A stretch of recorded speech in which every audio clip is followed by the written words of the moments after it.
Assalamualaikum warahmatullahi wabarakatuh. Nahmaduhu wa nusalli ala rasulihil karim. Amma ba'd. Faqad qala Allah Ta'ala fil Qur'anil Majid. A'udzu billahi minasy syaithanir rajim. Bismillahirrahmanirrahim.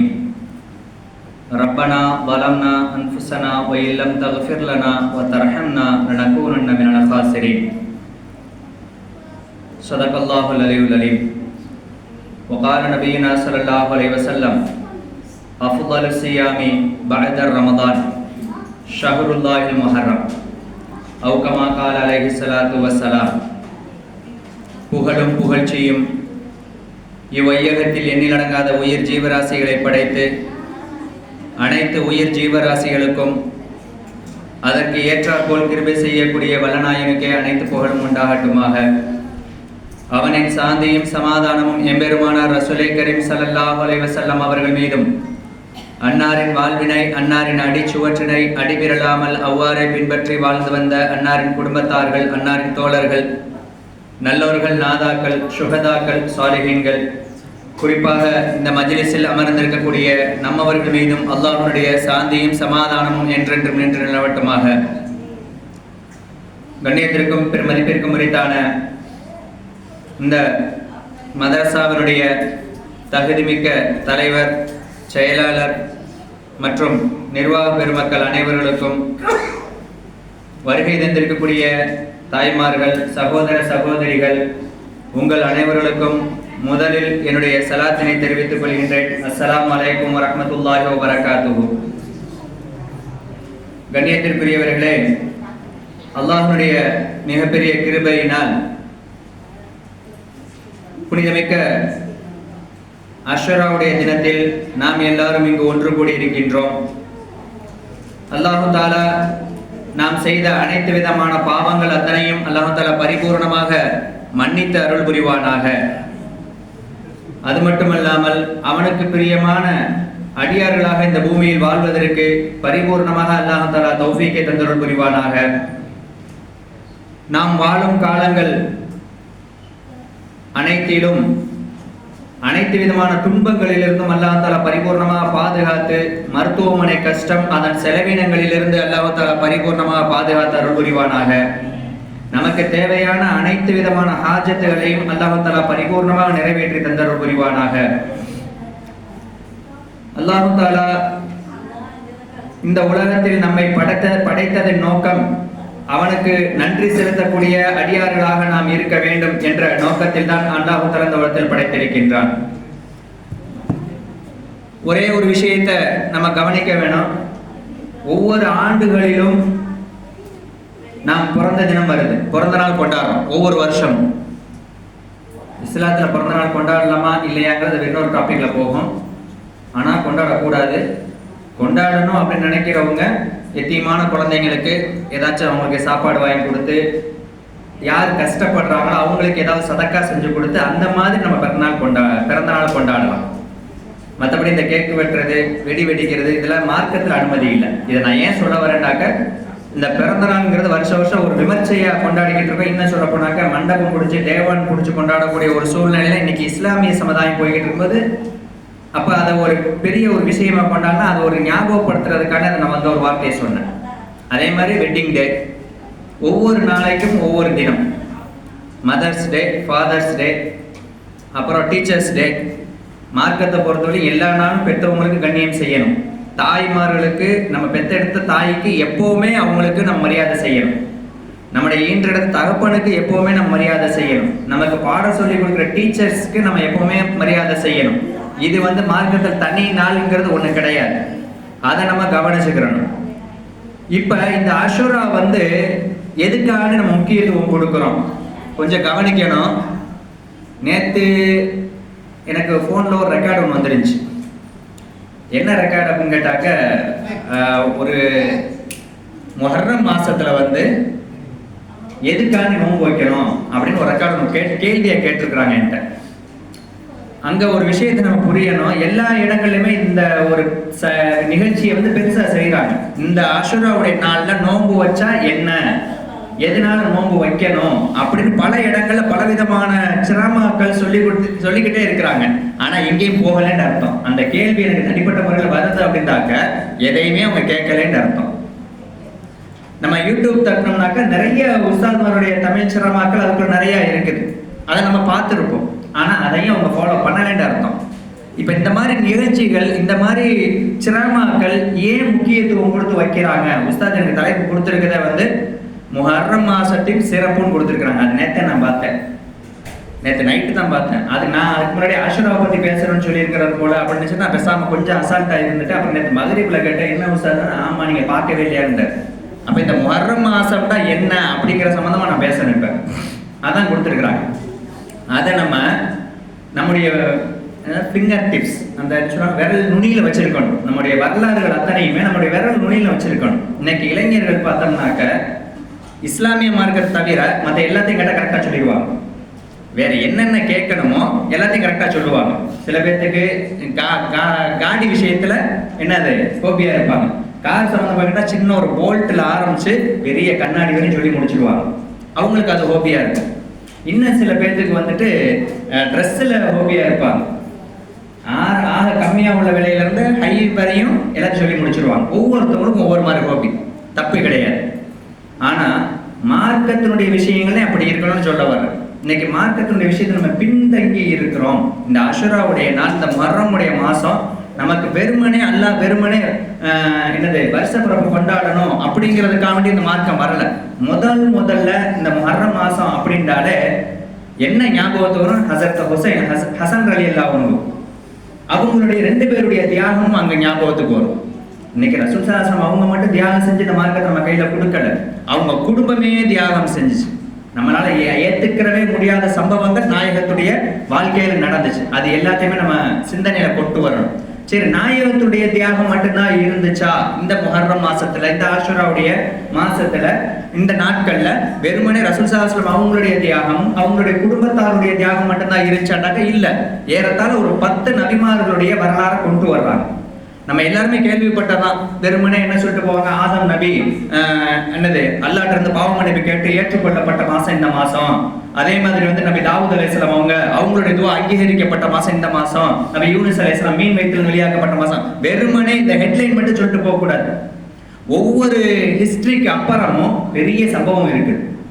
ஒவ்வொரு வரலாற்றுக்கு அப்புறமும் மிகப்பெரிய ஒரு தியாகத்துக்கு அப்புறம் தான் அந்த எண்டு. அது நம்ம அவங்களுக்கு விளங்குற மாதிரி சொல்லணும்னாக்க அது வந்து நம்ம இப்போ முன்னாடி சொன்னதுன்னா ட்ரைலர், கடைசியாக தான் கிளைமேக்ஸ் வரும். இப்போ அந்த கிளைமேக்ஸை மட்டும் தான் பார்த்துட்டு போய்கிட்டு இருக்கோம். முன்னாடி உள்ள என்ன போயிருச்சு, மெயின்ல என்ன போயிருக்கு அப்படிங்கிறத நம்ம யோசிச்சு பார்க்கணும். வெறுமனே ஆதம் நபி வந்து பூமிக்கு இறக்கப்பட்டாங்க, அவங்களுக்கும் அதோட முடிஞ்சிருச்சு அப்படிலாம் கிடையாது. நபி ஆதம் நபி பூமிக்கு இறக்குறதுக்கு முன்னாடி அங்க வாக்குவாதங்கள் நடந்துச்சு, உரையாடல்கள் நடந்துச்சு. அல்லாஹ்வுக்கும் நபி ஆதம் நபிக்கும் மத்தியில பேச்சுவார்த்தைகள் நடந்துச்சு. ஹவ்வா அம்மாவுக்கும் அல்லாஹ்வுக்கும் பேச்சுவார்த்தை நடந்துச்சு.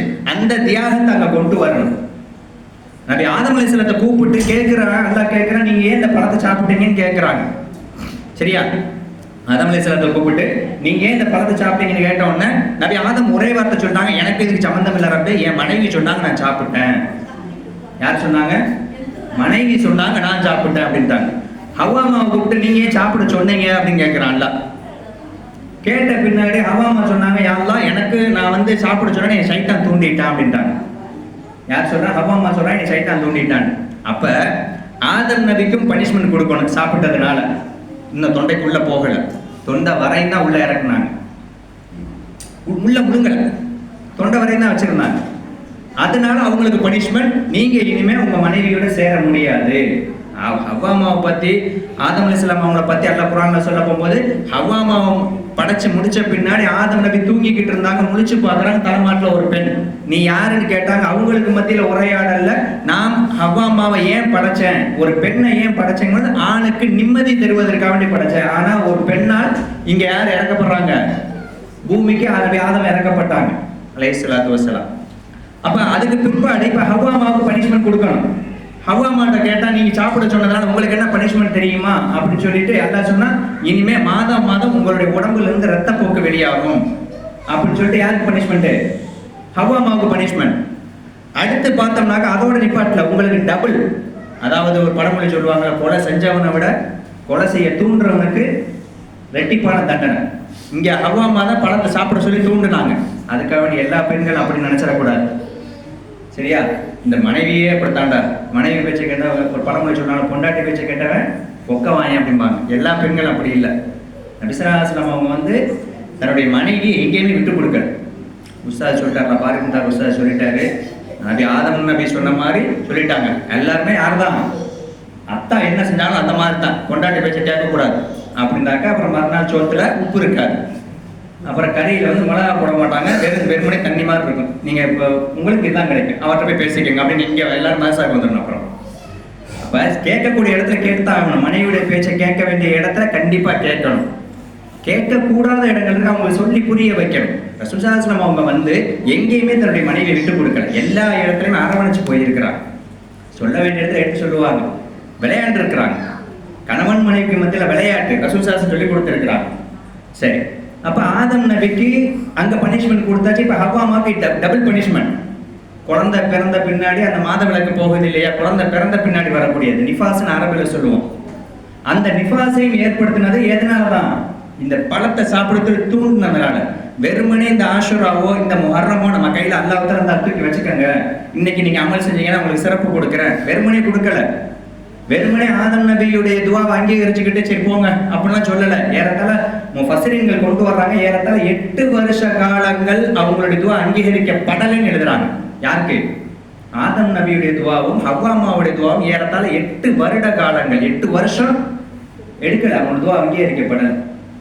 அப்புறம் அவங்க தௌபா செஞ்சு இந்த ஓதி காமிச்சேன் இல்லையா, ரப்பனா ஸலம்னா அன்ஃபுஸனா ஓதி காமிச்சேன் இல்லையா, இந்த துவாவை ஓதுன பின்னாடி தான் யா அல்லாஹ் என்னுடைய ஆன்மாவுக்கு நானே அநீதம் செஞ்சுக்கிட்டேன், நீ மன்னிச்சிரு, நான் செஞ்ச தப்பு தான் அப்படின்னு நபி ஆதம் அலைஹிஸ்ஸலாம் அவங்களும் துவா செய்கிறாங்க, ஹவ்வாமாவும் துவா செய்கிறாங்க. அதுக்கப்புறம் அவங்களுக்கு அங்கீகரிக்கப்பட்டுச்சு. அப்போ அந்த அங்கீகரித்து அவங்களுக்குள்ளேயே விடை கொடுக்கப்பட்ட நாள் தான் இந்த முஹர்ரமுடைய மாதம், ஆஷுராவுடைய நாள். அப்போ இந்த முஹர்ரமுடைய மாதங்கிறது வெறுமனே நமக்கு ஒரு சும்மா ஒரு ஈஸியாக நம்ம கை கிடைக்கல. பல நபிமார்களுடைய தியாகம், பல நபிமார்கள் குடும்பத்துடைய தியாகங்கள். ஹவ்வாமாவும் அவங்க தியாகம் செஞ்சாங்க. கணவனை பிரிஞ்சு வாழ்றது சும்மாவா இருக்கு, எந்த தொடர்பும் இல்லை. அந்த காலத்தில் தொலை தொடர்புலாம் இல்லை. இப்போ ஃபோன் இருந்து பேசினா எடுக்க மாட்டேங்கிறாங்க, அது வேற விஷயம். இன்னைக்கு மனைவியுடைய ஃபோன் வந்துச்சுன்னா சில பேர் வந்து அந்த நிச்சயதார்த்தத்துக்கு அப்புறம் கணவன் மனைவிக்கு ஒரு பெண்ணுக்கு ஆணுக்கு மத்திய நிச்சயத்தை பண்ணால் அவங்க ஒரு மை ஸ்வீட்டின்னு போட்டு வச்சுருப்பாங்க, அல்லது my heart, my sweet heart, இன்னும் என்னென்ன இருக்கோ எல்லாத்தையும் போட்டு வைக்கிறது. கல்யாணம் முடிஞ்ச பின்னாடி பெருந்தொல்லை யாருக்கு போடுறது? மனைவி. ஆனால் இங்கே உள்ளவங்க அப்படிலாம் கிடையாது. இங்கே உள்ளவங்கலாம் எப்போவுமே மை ஸ்வீட் தான் போட்டு வச்சிருக்கிறாங்க. சரியா? அந்த மாதிரிலாம் இருக்கக்கூடாது. எப்போவுமே மனைவிங்கிறவங்க நமக்கு சப்போர்ட்டிங்காக வரக்கூடியதாக தான் இருக்கும். சரி, அடுத்து ரெண்டாவது பார்த்தோம்னாக்க நபி யூனுஸ் அலைஹிஸ்ஸலாம் தியாகத்தை இங்கே மெயினாக கொண்டு வரணும். அதுக்கானதான் இப்போ சொல்லிட்டு வர்ற விஷயங்கள். நபி யூனுஸ் அலைஹிஸ்ஸலாம் பொதுவாகவே நமக்கு இருக்கிற மாதிரி உள்ள விஷயங்கள் நபிமார்களுக்கு இல்லை. இப்போ நம்ம நினைச்சோம்னாக்க நினைச்ச நேரத்தில் எங்கே வேணாலும் போகலாம், நினைச்ச நேரத்தில் நினைச்ச இடங்களுக்கு நம்ம எங்கே வேணாலும் போகலாம், ஹராமான இடங்களை தவிர. சரியா? ஒரே ஒரு நாள் பிரயாணம் செய்யக்கூடாதுன்னா அது எப்போண்டாக்க ஜும்மாவுடைய நாளில் பிரயாணம் செய்வது நல்லது இல்லைன்னு எழுதுறாங்க. வக்து நமக்கு போயிடும், இந்த ஜும்மாவுடைய நேரம் நமக்கு கிடைக்காது, எங்கேயுமே போய் நம்ம ஜும்மா தொழுக முடியாது அப்படின்ற பட்சத்தில் மட்டும் என்ன, அதுக்கு அனுமதி கிடையாது. அந்த பிரயாணத்து நேரத்தில் மட்டும் ஜும்மா தொழுத பின்னாடி புறப்படலாம்.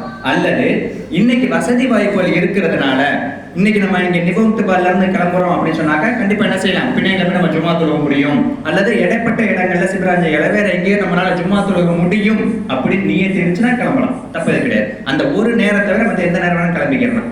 ஆனா நபிமார்களுக்கு பிரத்யேகமா உள்ள சட்டம் என்ன அப்படின்னாக்கா அல்லாஹ்ட்ட அனுமதி வாங்கணும். ஒரு இடத்துல இருந்து இன்னொரு இடத்துக்கு போறதாக இருந்தால் அல்லாஹ்ட்ட அனுமதி வாங்கணும்.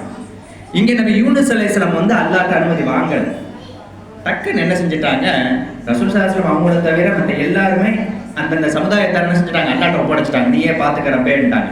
இந்த இடத்துல நபி யூனுஸ் அலைஹிஸ்ஸலாம் அவங்க தன்னுடைய சமுதாயத்துக்கு மத்தியில எடுத்து சொல்றாங்க, மக்கள் யாரும் ஏத்துக்கிற மாதிரி இல்லை. கடைசியை சொன்னாங்க, அல்லாஹ் சொன்ன சாபக்கேடு உங்களுக்கு இறங்கட்டும் அப்படின்ட்டாங்க. அல்லாஹ் எந்த விஷயத்த சொன்னானோ அந்த விஷயங்கள் உங்களுக்கு வரட்டும் அப்படின்னு சொல்லிட்டு என்ன செஞ்சாங்க, அல்லாஹ்ட்ட ஒப்படைச்சிட்டாங்க. சொல்லிட்டு இவங்க அல்லாஹ்வுடைய அனுமதியை எதிர்பார்க்கல, புறப்பட்டாங்க. நம்ம அதுக்கு பிறகு தெரியுமே, கப்பல்ல போய் ஏறுறாங்க, கப்பல் புயல்ல மாட்டுது, மாட்டின பின்னாடி என்ன செய்யறாங்க, சீட்டு குளிக்க போடுறாங்க, நபி யூனுஸ் அலைஹிஸ்ஸலாம் பேர் வருது, தூக்கி உள்ள இறக்குறாங்க. உள்ள இறக்க போகும்போது அந்த மீன் வந்து வாயை திறந்து நின்றுச்சு. அதுக்கப்புறம் என்ன அந்த மீனை பத்தி எழுதுறாங்க, அந்த மீனுக்கு வந்து செமிக்கக்கூடிய தன்மை முதல்ல அல்லாஹ் எடுத்துட்டான். அந்த மீன் வந்து வாயை திறக்கிறதுக்கு முன்னாடியே மீனுக்கு செமிக்கக்கூடிய தன்மை எடுத்துட்டான். ஒரு மனுஷனுக்கு செமிக்கிற தன்மை போயிருச்சுன்னா அவரால் சாப்பிட முடியுமா? இன்னைக்கு நம்ம உடம்புல வந்து செமிக்க வைக்கக்கூடிய பொருள் பித்து பை, பெரும்பாலும் பித்துல கல் வருதுன்னு சொல்லிட்டு ஆப்ரேட் பண்ணி எடுத்துருவாங்க. அதுக்கப்புறம் அவர்கிட்ட கொண்டு போய் ஒரு 1/2 கிலோ ஆட்டு இறைச்சி கொடுத்து பாருங்க, சாப்பிடுவாரா? ஒரு துண்டு கூட எடுக்க மாட்டான்.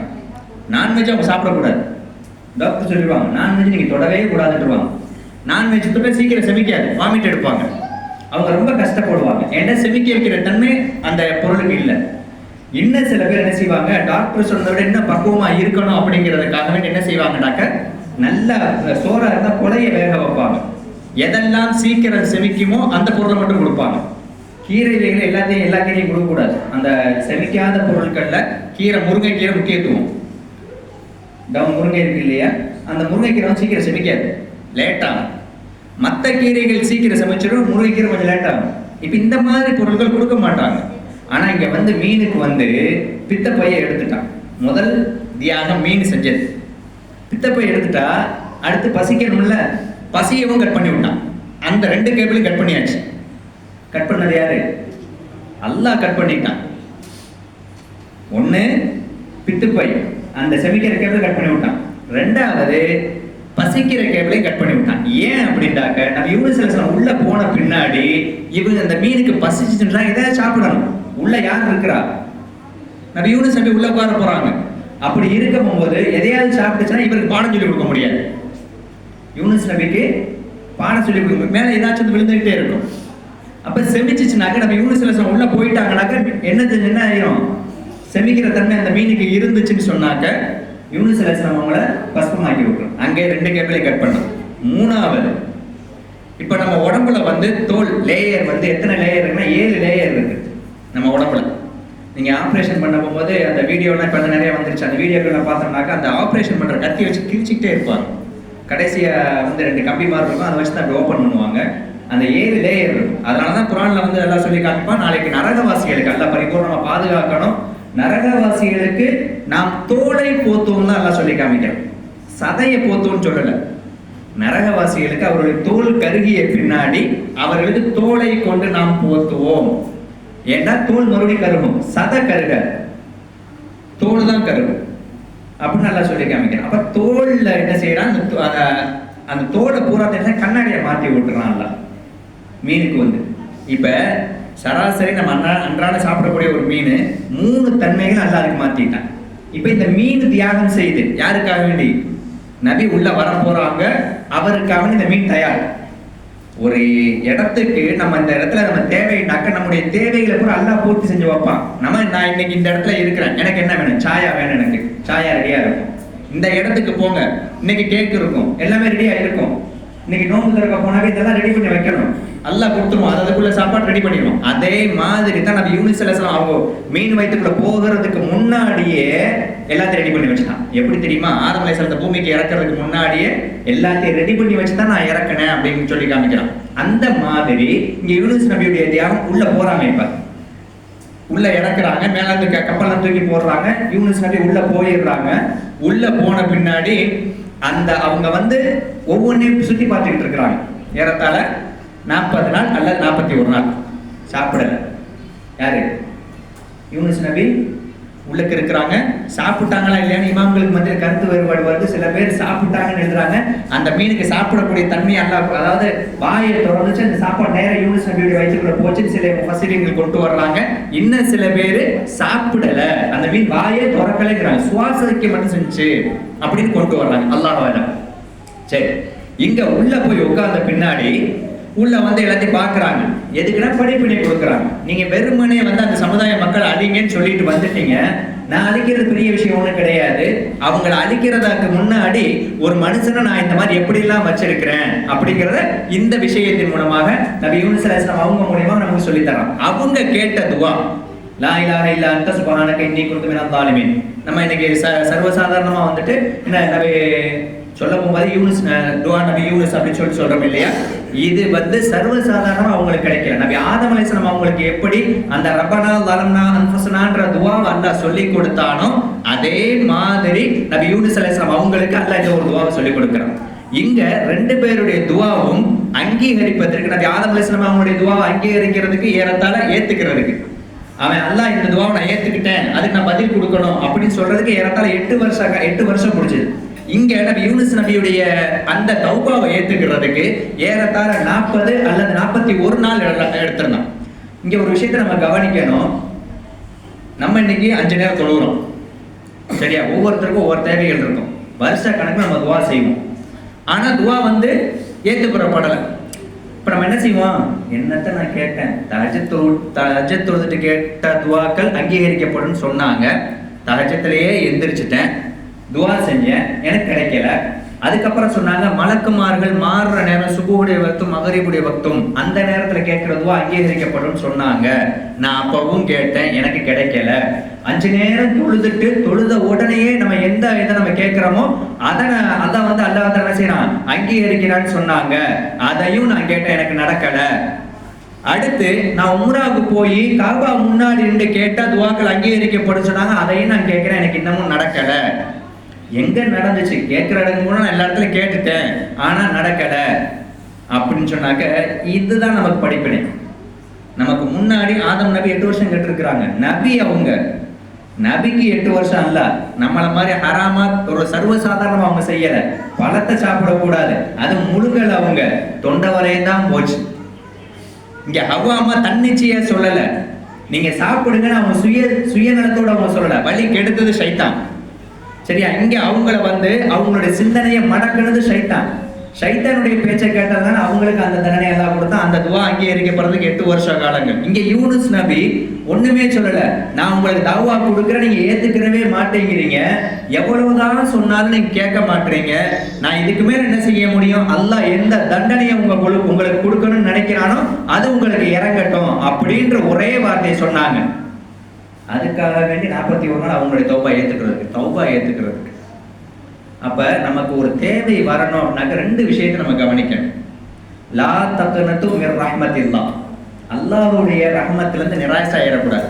என் ரப்பு எனக்கு கொடுப்பான், கொடுக்கிற நேரம் எதுங்கிறது அவனுக்கு தெரியும், என் ரப்புக்கு தெரியும், நான் அவனுடைய அடிமை, நான் கேட்கறது என் கடமை, நான் கேட்டுக்கிட்டு தான் இருப்பேன், பிடிவாதம் பண்ணி கேட்கணும் அவன்கிட்ட.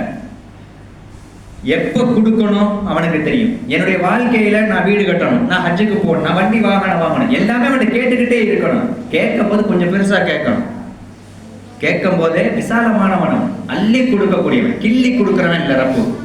அள்ளி நீ எவ்வளவு கேட்டாலும் உனக்கு தர்றேன். கேட்கும் போதே எனக்கு ஃபெராரி காடி வேணும்னு கேட்கணும், அப்பதான் அவுடியாவது நம்மகிட்ட வந்து நிற்கிறது. நான் கேட்கும் போதே புரோத்தன் வேணும்னு கேட்டேன்டா, வீட்டுல ஹோண்டா கூட வந்து நிற்காது. அப்ப அல்லாஹ்ட்ட கேட்கும் போது விசாலமா நம்ம கேட்கணும். ஏன் ரப்பு எனக்கு கொடுப்பான், நான் ஃபெராரி கேட்டாலும் கொடுப்பான், நான் வந்து BMW கேட்டாலும் கொடுப்பான், எதை கேட்டாலும் கொடுப்பான் என் ரப்பு, அவனுக்கு தெரியும் அப்படின்ற ஒரு அந்த உயிரோட்டத்தோட நம்ம துஆ இருக்கணும்.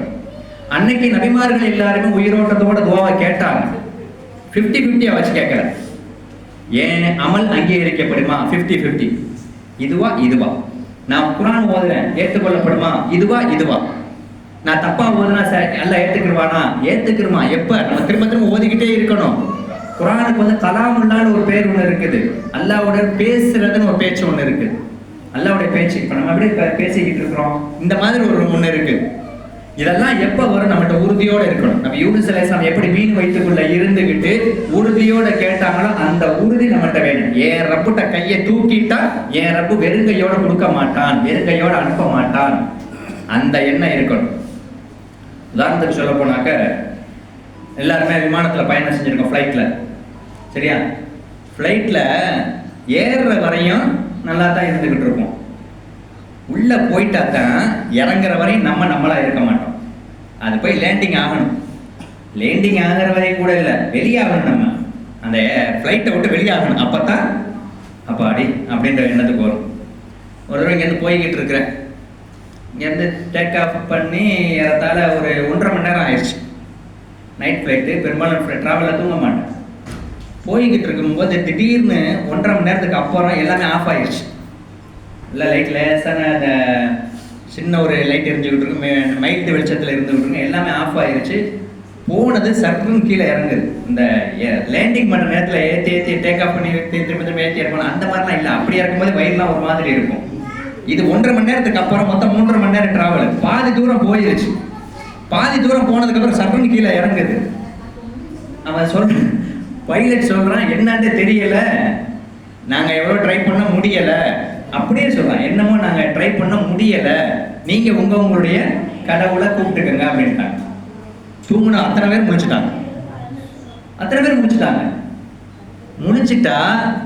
நான் உள்பட நான் தூங்கலை. ஆனால் சூரா ஃபாத்திஹா ஓத ஆரம்பிச்சிட்டேன். இப்போ போயிட்டு இருந்து கொஞ்ச நேரத்தில் ஒரு 10 நிமிஷம் கூட ஆகலை, 6000 அடி கீழே இறங்கிடுச்சு. மறுபடியும் அல்லாவுடையதுனால சரி பண்ணி கொண்டு போய் இறக்கியாச்சு. இப்போ இறக்குன பின்னாடி யாராவது தேங்க்ஸ் சொல்லுவாங்களா? கண்டிப்பாக இல்லை. நல்லபடியாக வந்துட்டேன் அப்படி அந்த அல்லாஹ் என்னை நல்ல விதமாக கொண்டு வந்து சேர்த்தானே அந்த ஒரு வார்த்தை யாருடைய வாயிலையும் அந்த நேரத்தில் வரல. சராசரி மனுஷனா பார்த்தோம்னா நம்ம பலகீனமாக இருக்கிறோம். ஆனால் அந்த நேரத்தில் அல்லாஹ் நாடி இருந்தான்னு சொன்னாக்க என்ன செஞ்சிருப்பான்?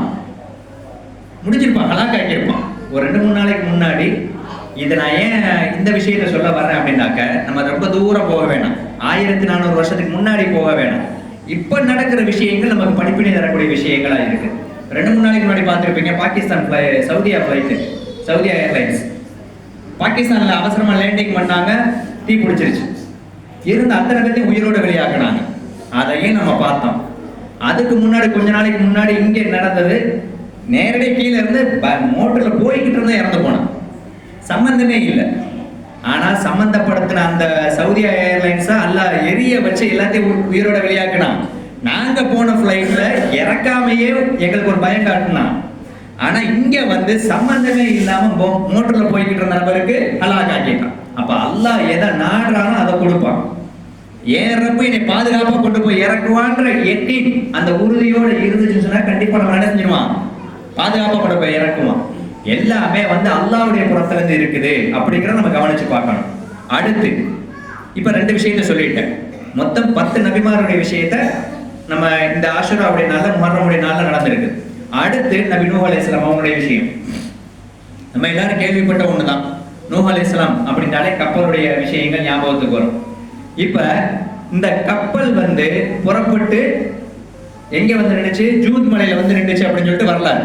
அதுக்கு முன்னாடி அவங்களுடைய தியாகங்கள் பல.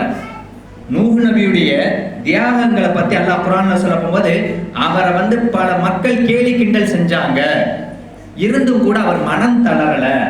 யாரை பத்தி? நூஹ் அலைஹிஸ்ஸலாம் அவங்க.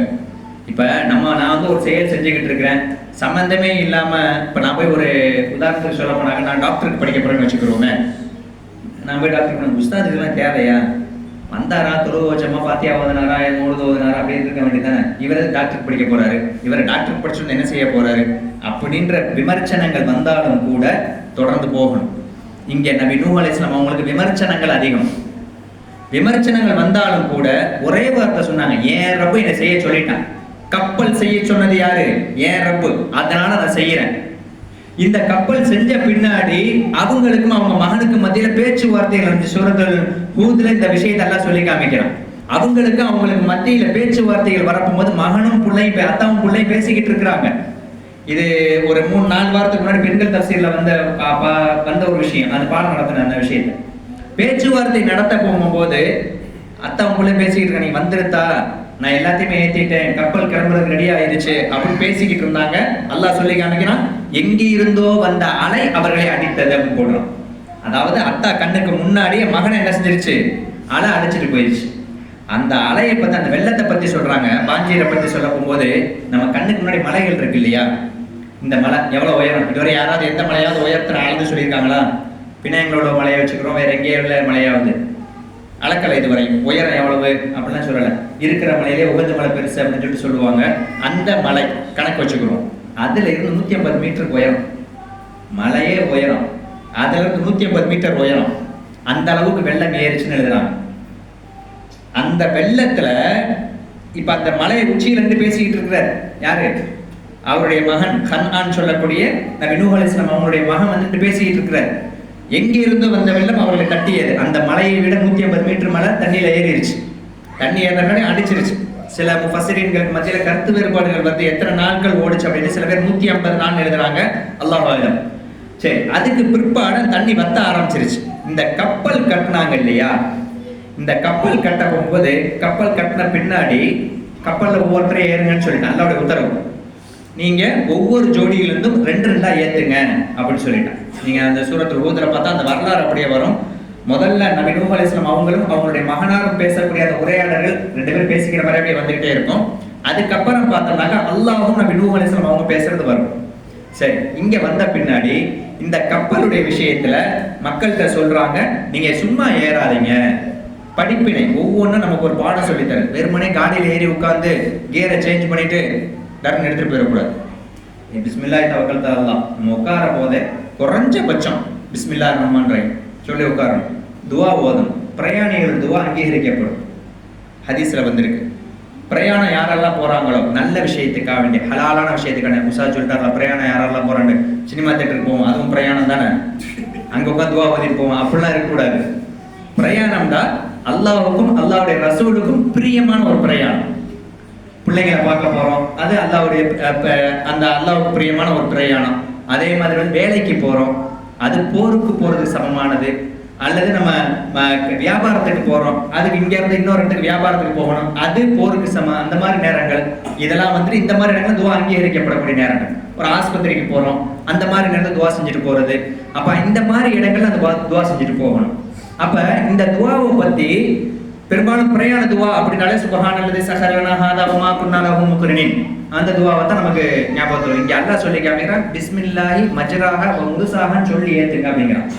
நீங்க ஏறக்கூடிய மக்களை நீங்க அவங்கள்ட்ட சொல்லுங்க, இப்படி சொல்லி கொடுங்க நபியே அப்படிங்கிறான். பிஸ்மில்லாஹி மஜ்ராஹா வ முர்சாஹா, யா அல்லாஹ் உன்னுடைய பெயரை கொண்டு நான் ஆரம்பிக்கிறேன் என்னுடைய பிரயாணத்தை.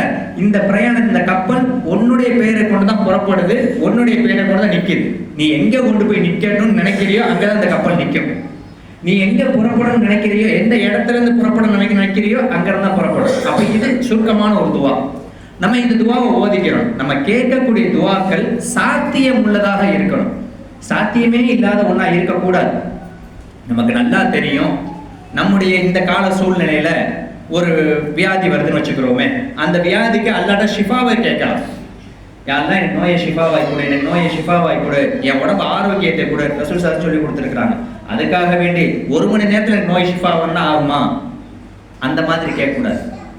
அதே மாதிரி சில பேர் நேர்ச்சை பண்றது, மண்டக்கு நேர்ச்சை பண்ணி விட்டுறது. நதர் இந்த இது பண்றாங்களே, எனக்கு இது ஆயிடுச்சுன்னு சொன்னாக்கா நான் இப்படி செஞ்சிடறேன் அப்படின்னு சொல்லி அந்த மாதிரி பண்றது. சாத்தியம் இல்லாத ஒண்ணா எப்பவுமே கேட்கக்கூடாது. சாத்தியம் இருக்கிற ஒண்ணா கேட்கணும். உங்களுக்கு விளங்குற மாதிரி சொல்றதா இருந்தா, காடியில ரேடியேட்டர்ல தண்ணி இல்லை, ரேடியேட்டர்ல தண்ணி இல்லை, எண்ணெயும் ஊத்தல, காடியில் ஏறி உட்காந்தாச்சு, ஸ்டார்ட் பண்றோம், ஸ்டார்ட் ஆகல. உஸ்தாத் சொன்னாரு பிஸ்மில்லாஹி மஜ்ராஹா வ முர்சாஹான்னு சொன்னாரு. அதை சொன்னாக்க காடி கிளம்பிடும். ஏறி உட்காந்து ஸ்டார்ட் பண்ணிட்டு பிஸ்மில்லாஹி மஜ்ராஹா வ முர்சாஹா, காடி கிளம்பலையே. இது சாத்தியமே இல்லாத ஒண்ணு. அங்க பெட்ரோல் இருக்கான்னு முதல்ல செக் பண்ணணும். சாத்தியம் இருக்கா? காடி போறதுக்குள்ள எல்லா சாத்தியங்களும் இருக்குதா? ரேடியேட்டர்ல தண்ணி இருக்குதா, இன்ஜின் ஆயில் இருக்குதா, பேட்டரியில சார்ஜர் இருக்குதா, எல்லாத்தையும் செக் பண்ணிட்டு பிஸ்மில்லாஹி மஜ்ராஹா வ முர்சாஹா போகும். அன்னைக்கு நூஹ் நபி வந்துட்டு சாவி போடலையே, அவங்க கப்பல் கிளம்பச்சே, அந்த கப்பல் வேற மாடல், அது பழைய மாடல். இன்னைக்கு நம்ம போறது புது மாடல். ஊத்துனா தான் ஓடும், ஊத்தாம ஒண்ணு ஓடாது. அப்ப அதை யோசிக்கணும். நம்முடைய துவாக்கள் சாத்தியமானதாக இருக்கணும், நம்முடைய நேர்ச்சைகள் சாத்தியமானதாக இருக்கணும். சாத்தியம் இல்லாத ஒன்றை கேட்கக்கூடாது. நபி இதுக்கு என்ன விஷயத்தை கொண்டு வரலாம்னா, அபூ ஹனீஃபா ரஹ்மத்துல்லாஹி அலைஹி, இமாமுல் ஆலம் ஹனஃபி இமாமுடைய காலத்துல ஒரு பெண் எப்படி நேர்ச்சை பண்ணிக்கிட்டாங்கன்னா, நான் வந்து மலத்தை சாப்பிட்ற நேர்ச்சை பண்ணிக்கிட்டாங்க. மலம்னா தெரியும் தானே, மலம் சாப்பிட்ற நேர்ச்சை பண்ணிக்கிட்டாங்க.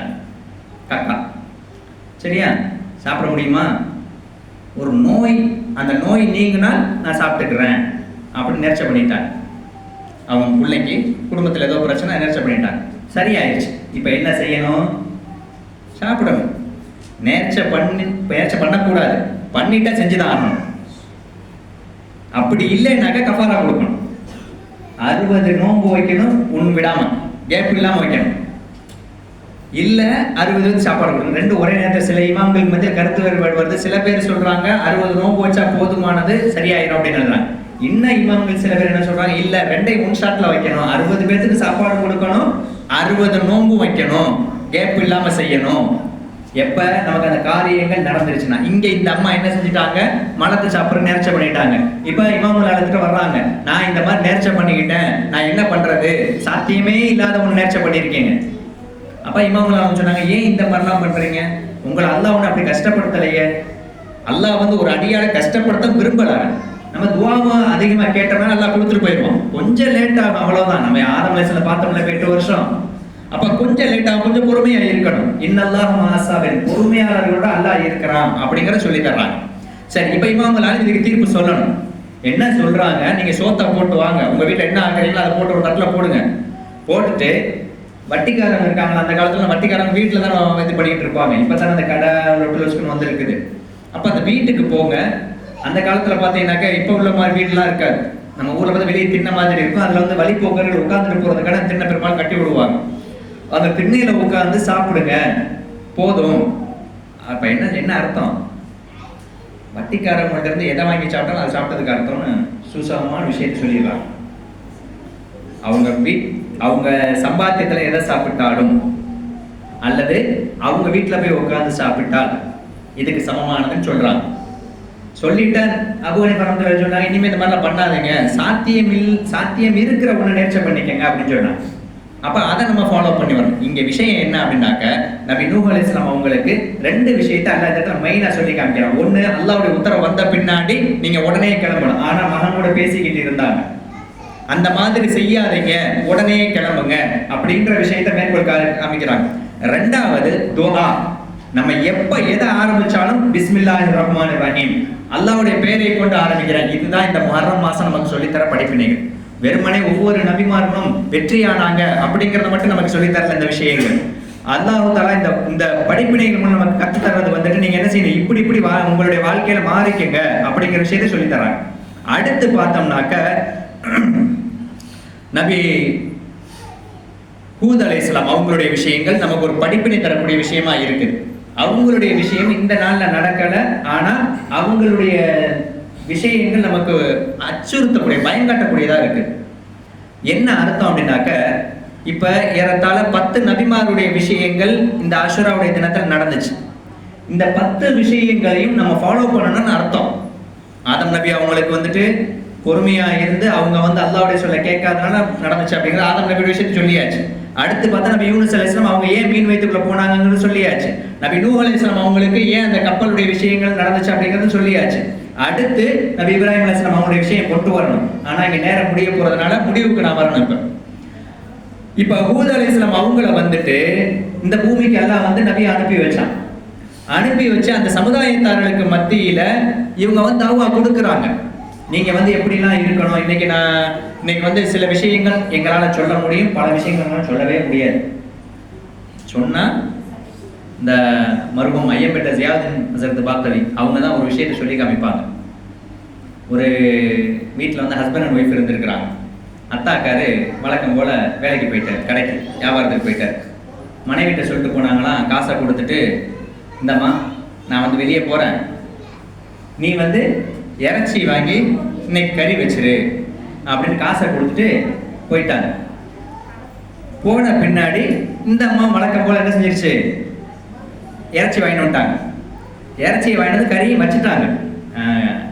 கறி வைக்கல, இறைச்சியை வந்து வச்சிருக்கிறாங்க. அதுக்குள்ள நம்ம பெண்கள் தான் சொல்ல தேவையில்லை. பக்கத்து வீட்டில் ஏக்கா உங்கள் வீட்டில் என்ன நடந்துச்சு, என் வீட்டில் என்ன நடந்துச்சு, நேற்று அந்த நாடகத்தில் என்ன நடந்துச்சு அப்படிங்கிறதெல்லாம் பேசுவாங்க இல்லையா. பாரிக்கும் தாரிக்கும் தவிர மற்ற ஊர் பெண்களை சொல்கிறேன். நம்ம ஊர் பெண்கள்லாம் டிவியே பார்க்கறது இல்லை. அப்படியே டிவி பார்த்தாலும் ஸ்வால் ஜவாப் மட்டும்தான் எல்லா இடத்துலையும் ஓடிக்கிட்டு இருக்கு. இந்த காசிம் இலியாஸ் பேசுவார் இல்லையா, அந்த மாதிரி விஷயங்கள் மட்டும் தான் நம்ம பெண்கள்லாம் பார்த்துக்கிட்டு இருக்கிறாங்க எல்லா இடத்துலையும். அப்போ நான் சொல்கிறது வந்து மற்ற ஊர்களில் மற்ற நாடுகளில் சொல்கிறேன். அப்போ அவங்க பேசிக்கிட்டு இருக்கும்போது இந்த வீட்டுக்குள்ளே வச்சிருந்த இறைச்சியை வந்து நாய் தூக்கிட்டு போயிடுச்சு. நாய் தூக்கிட்டு வெளியாகிறதுக்கு இந்த அம்மா உள்ள நுழையிறது டைம் சரியாக இருந்துச்சா, மகனும் உள்ள நுழையிறான். அம்மா அத்தா வந்து இறைச்சி வைக்க சொன்னாரு, நாய் தூக்கிட்டு போதும் புடுறா அந்த நாய் அப்படின்ட்டு அந்த அம்மா சொல்ல 2 பேரும் பிடிச்சி அடிச்சு அதில் கறி வச்சுட்டாங்க. எதில் நாய்க்கறியை வச்சு நாயினுடைய இறைச்சியை வச்சு கறி வச்சுட்டாங்க. இப்போ இந்த பையன் வந்து அத்தாட்ட சொல்லணும், அத்தா நீங்கள் சாப்பிடாதீங்க, அம்மா சமைச்சது ஆட்டு இறைச்சி இல்லை நாயினுடைய இறைச்சி தான் சொல்லணும். இப்போ சொன்னால் அம்மாட்ட அடி விழுகணும், சொல்லலைன்னா யார் சாப்பிடுவா? அத்தாக்கார் சாப்பிடுவார். இப்போ என்ன செய்யறது? இவன் நேர உஸ்தாதிட்ட போயிட்டான். உஸ்தாத், வீட்டில் இந்த மாதிரி சம்பவம் நடந்துச்சு, நான் என்ன செய்யணும்னு. உஸ்தாத் சொல்லிட்டார், நீ சொல்லித்தாண்டா ஆகணும், இல்லைன்னா உங்க அத்தா ஹராமான ஒரு சாப்பாடு சாப்பிடுவார், சொல்லாம மட்டும் நீ குற்றவாளி. இப்போ நான் இவன் என்ன பண்ணணும்? இப்போ அம்மாட்டையும் தப்பிக்கணும், அத்தாவையும் காப்பாற்றணும். இவன் நேர வீட்டுக்கு போய் என்ன செஞ்சுட்டா, 2 கதவை திறந்து வச்சுட்டான். இங்கே உள்ள கதவு மாதிரிலாம் சிங்கிள் கதவு இல்லையே, ஊரில் பெரிய கதவாக இருக்குமே, திறந்து வச்சுட்டான். திறந்து வச்சுட்டு அத்தை எல்லாத்தையும் அந்த அம்மா தொழுது ஜும்மா தொழுதுட்டு வந்தோன்னா அவர் நல்ல பசியோடு, ஜும்மா தொழுதுட்டு போனாலே கடுமையான பசியாக இருக்கும். உட்காந்தாச்சு. இப்போ சாப்பாடு எடுத்து வைக்கணும், சாப்பிடணும். இப்போ இறைச்சி எல்லாத்தையும் கொண்டு வச்சுட்டாங்க, நல்லா வாசனையாக இருக்குது சாப்பாடு. வச்ச பின்னாடி இவன் என்னாச்சுன்னா கதவு வாசல் கிட்ட போய் நின்றுக்கிட்டான் ஓரத்தில். ஒரே சவுண்டு தான், அத்தா சாப்பிடாதீங்க, அது ஆட்டுக்கறியில் நாய்க்கறி அப்படின்னு சொல்லி ஓடி போயிட்டான். ஓடியே போயிட்டான். அடே என்னடா சொன்னேன்னு அந்த அவங்க அம்மா பின்னாடியே துறந்திட்டு வர. இவன் போயிட்டான். என்னடி ஆச்சு? இப்போ அத்தாக்காரு கேட்க விஷயத்தை சொல்றாங்க. நாடகம் பார்த்தியான்னு கேட்டிருக்கிறாரு. ஆமா, பக்கத்தக்கா வீட்டில் போய் நாடகத்தை பத்தி பேசிக்கிட்டு இருந்தேன் அப்படின்னு சொல்ல. நீ பொழுதுனைக்கு அங்கேயே உட்காரு, இனிமே நான் வீட்டில் சாப்பிட மாட்டேன்னு போயிட்டாரு. இப்போ இந்த பையனுக்குள்ள தான் எங்களுக்கு விஷயத்தை சொன்னா மக்களுக்கு மத்தியில் திட்டு கொடுங்க, எங்களுக்கு சொல்லலைன்னா அல்லாஹ் எங்களை பிடிப்பான். இப்போ நாங்கள் என்ன பண்றது? இப்போ அம்மாவுக்கு பயப்படுறதா இல்லை அத்தாவுக்கு பயப்படுறதா? புரியுதா நான் சொல்ல வர்றது? அல்லாவுக்கு பயப்படுறதா பொதுமக்களுக்கு பயப்படுறதா? விஷயங்களை சொல்லித்தான் ஆகணும், சொல்லாமலாம் இருக்க முடியாது. சரியா? சொல்லலைண்டாக்க நாங்கள் குற்றவாளி. நாளை கியாமத்தை நான் நிப்பாட்டி என்ன, இப்போ இந்த ஆதம் நபிக்கும் அவ்வா அம்மாவுக்கும் நடந்த விஷயமா தான் எங்களுக்கு அங்கே நடக்கும். இந்த ஊரில் உஸ்தாத் வந்தாரு, சொன்னாரா? இல்லை, எங்களுக்கு எதுவுமே சொல்லலை. சொல்லி இருந்தால் நான் செஞ்சிருப்பேன், அவர் சொல்லலை, அதனால நான் செய்யலை. முடிஞ்சா சரி நீங்கள் போங்க, ஆதம் நபிக்கும் ஒரு தண்டனை மட்டும்தான், நீங்கள் போங்க, மன்னிச்சிட்டேன் போங்க அப்படின்னு விட்டுருவான். இங்கே உஸ்தாத் மகளை பிடிச்சி நிப்பாட்டி போய் இவ்வளோ விஷயங்களை சொல்லி கொடுத்த பின்னாடி ஏன் சொல்லலை? அப்போ அங்கே என்ன ஆயத்தை சொல்லி காமிக்கிறாங்கன்னாக்க, புதுஹு வவுல்லூஹு தும்மல் ஜஹீம சல்லூஹுன்னு சொல்லி காமிக்கிறாங்க. அப்போ அல்லாஹ் என்ன செய்வானா, உலமாக்களுக்கு அவர்களை பிடியுங்கள், நெருப்பாலான சங்கிலியை போடுங்கள். சும்மா வெறுமனை இரும்பு சங்கிலி இல்லை, நெருப்பாலான சங்கிலி போட்டு பெரடியை பிடிச்சி உள்ள தள்ளுங்க அப்படின்பாங்க.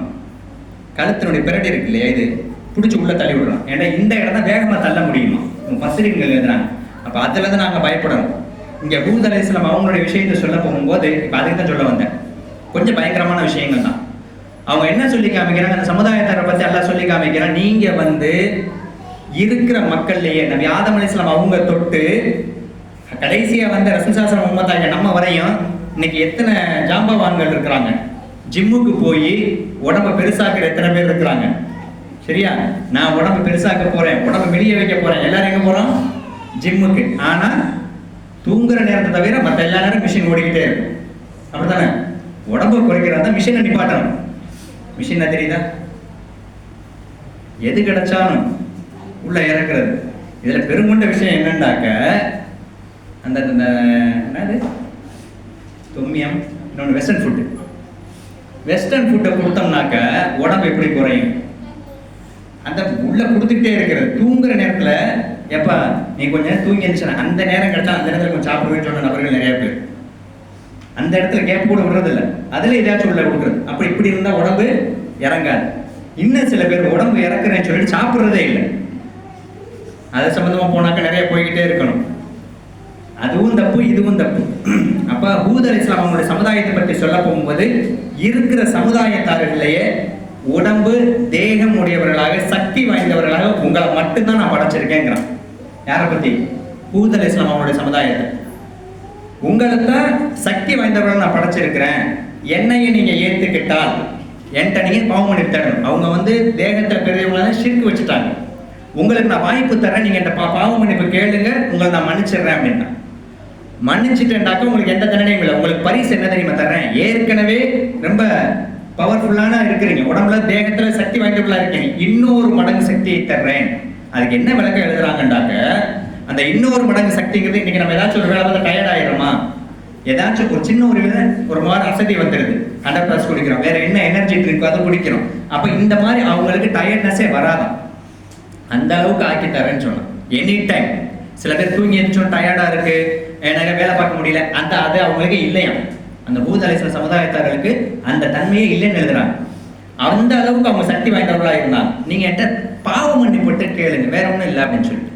அப்ப அந்த ஆயத்துல சொல்லி காப்பா ஏறத்தாழ சூரத்துல் ஹூத்ல 50ல இருந்து 60 வரையும் இது சம்பந்தப்பட்ட ஆயத்துக்கள் தான். அப்ப அங்க இவங்களுக்கு நீங்க அப்படி ஏத்துக்கல, என்கிட்ட பாவ மன்னிப்பு கேட்கல. இப்ப நான் 3 நபியை மட்டும் சொல்லிட்டேன், அங்கிட்டு போக முடியல என்னால. அதனால முடிவுக்காண்டி இந்த விஷயத்தை மறுபடியும் சொல்றேன். அப்ப என்ன செய்யறாங்க, போனதை விட்டு போனதை நினைச்சு பாவ மன்னிப்பு கேட்கணும். நான் இனிமே செய்ய மாட்டேறப்பே, நான் இனிமே உன்னை சரணடைஞ்சிடுறேன், நீ என்ன செய்யறியோ அதுல நீ வழி நடத்து அப்படின்னு நம்ம சரணடையணும். அதுக்கு தான் இந்த விஷயத்தை கொண்டு முடிவுக்கு வர்றேன். சரி, இப்ப நீங்க இந்த பாவ மன்னிப்பு கேட்கல அப்படின்னா உங்களுக்கு என்ன நடக்கும் தெரியுமா? புயல் காத்து அனுப்புவேங்கிறான். சராமாரியான புயல் காத்த உங்களுக்கு அனுப்புவேன் அப்படிங்கிறான். நம்ம பார்க்காத புயலா, இந்தியாவில் அடிக்காத புயலா, இல்ல வேற எங்கேயும் அடிக்காத காத்தா, வரதா புயல், இன்னும் என்னென்ன பேர். அந்த புயலுக்கு பேர் பூரா பெண்களுடைய பேர் தான் வைப்பாங்க. ஏண்டாக்க பெண்களுக்கு முன்கோபம் அதிகம் அப்படிங்கிறதுனால. எல்லா பெண்களுக்கும் இல்லை, சரியா? நபிமார்கள் வாழ்ந்த காலத்துல ரொம்ப தங்கமான பெண்கள். இப்போ உள்ள கால சூழ்நிலையில இப்ப நம்ம ஜமாத்துல, பக்கத்து ஒரு ஜமாத்துல, இந்த பக்கம் ஒரு ஜமாத்துல, எல்லா ஊர்லயும் பெண்கள் தங்கமா தான் இருக்கிறாங்க. மாற்று கருத்துக்கள் எதுவும் கிடையாது. அப்ப அந்த புயலுக்கு அல்லாஹ் என்ன சொல்லி காமிக்கிறான், இந்த புயல் யாருடைய உடம்பெல்லாம் பட்டதோ, இங்கதான் விஷயம், யாருடைய உடம்பெல்லாம் அந்த புயல் காத்து பட்டதோ என்ன ஆச்சு தெரியுமா? பெண்களாக இருந்தால் குழந்தை பாக்கியம் இல்லாம ஆக்கிடும். அந்த காலத்தில் உள்ள பெண்களுக்கு, நபி ஹூத் அலைஹிஸ்ஸலாத்தை ஃபாலோ பண்ண பெண்களுக்கு குழந்தை பாக்கியமே இல்லாம ஆக்கிடுச்சான். நல்லா பரிபூர்ணமா பாதுகாக்கணும். எல்லாத்துக்கும் சாலிகான குழந்தைகள் பிறக்கிறதுக்கு நல்லா பரிபூர்ணமா தௌஃபீக் செய்யணும். யாருக்கெல்லாம் குழந்தை இருக்கிறாங்களோ அவங்களுடைய குழந்தைகள் பெற்றோர்களுக்கு கண்குளிர்ச்சி பிள்ளைகளை அல்ல ஆக்கி தரட்டும். சரி, இப்ப இந்த காத்த அதுல என்ன பிளஸ் வச்சுட்டான் அல்லாண்டாக்க, செக் என்ன வச்சிருக்கான் அப்படின்னாக்க, அந்த காத்துல விஷத்தன்மை அல்ல கலந்துட்டான், பாய்சன். இந்த பாய்சனுடைய காத்தை யாரெல்லாம் சுவாசிக்கிறாங்களோ, மூச்சு இழுத்து விடுறோம் இல்லையா, இந்த மூச்சு இழுத்து விட போகும்போது உள்ள ஆர்கன்களை கூட வெட்டி விட்டுருச்சான். எவ்வளவு பெரிய தண்டனை! இந்த மாதிரி பனிஷ்மெண்ட் அல்லாஹ் நான் கொடுத்தேன்டே எழுதுறேன். பூத்து சமுதாயத்தர்களுக்கு, ஆதி சமுதாயத்தர்களுக்கு நான் கொடுத்தேன், ஏன்னா அவங்க ஏத்துக்கிறல என்னைய. சரி, வெட்டதை எப்படி வெளியாக்கினா தெரியுமா? நம்ம டாய்லெட் போறோம்ல, கக்கா போகும்போது அந்த வழி மலக்குடல் வழியை நான் வெளியாக்கிட்டேன். இப்ப உள்ள வெறும் கூடு, உள்ள உள்ளது பூரா வெளியாக்கிட்டான். குடல், ஈரல், வேற உள்ள என்னென்ன இருக்குதோ, கிட்னி, ரொட்டுலஸ் எல்லாத்தையும் வெளியாக்கிட்டான். மூத்தாக்கணும்ல, உள்ள ஆர்கன் வெளியாயிருச்சுன்னு சொன்னாக்க அடுத்து மூத்து தான். ஆனா மூத்து ஆக்கலன்னு எழுதுறான். அந்த வரலாறு அப்படியே கொண்டு வர்றாங்க. மூத்து ஆக்கல அவங்கள. அடுத்து என்ன பண்ண தெரியுமா? காத்தடைக்கப்பட்ட பலூன் எப்படி பறக்குமோ அந்த மாதிரி அவர்கள் நான் பறக்க வச்சேன் அப்படின்னு எழுதுறான். அந்த சமுதாய மக்களை வெறும் உடம்போட, உள்ளுக்கு வெறும் காத்து தான், ஒண்ணுமே இல்லை உள்ள, ஆனா உயிரோட இருக்கிறாங்க. சாத்தியமா? ஜவாஹிருல் குர்ஆன் அப்படியே கொண்டு வர்றாங்க. இப்னு கஸீர் இமாம் இதை கொண்டு வர்றாங்க. அதே மாதிரி மாரிஃபுல் குர்ஆன்ல அந்த இமாமும் இதை கொண்டு வர்றாங்க. இந்த சம்பவத்தை புராட்டிமை பறக்க வைக்கிறான். பறந்ததோட மூத்தாக்கணும் இல்ல. இதுக்கு முன்னாடி ஃபிரௌனுடைய சமுதாயத்தை பாருங்க, இந்த அளவுக்கு அதாகப்பட்டிருக்க மாட்டாங்க. மொத்தமத்துக்கு கடல்ல அப்படியே அழுத்திடுவோம், முடிஞ்சு போ அப்படின்ட்டுருவோம்.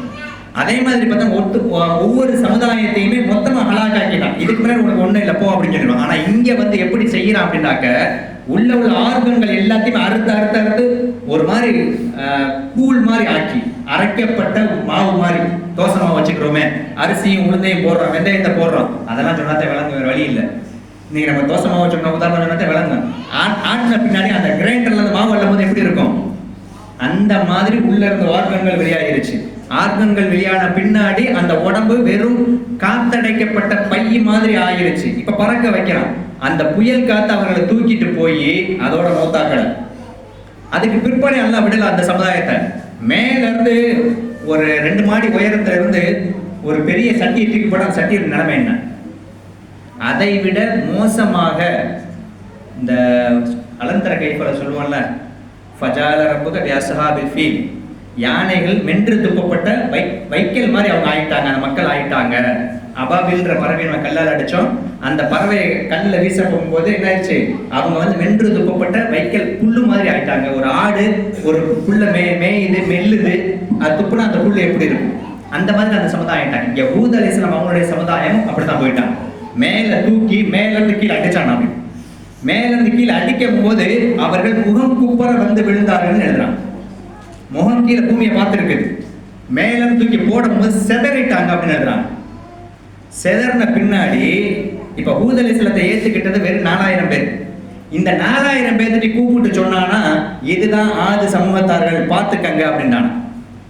இவர்கள் தான் ஆது சமூகத்தார்கள், இவங்களை நல்லா பார்த்துக்கங்க. ஏன் இப்படி அடிச்சேன்னு தெரியுமா?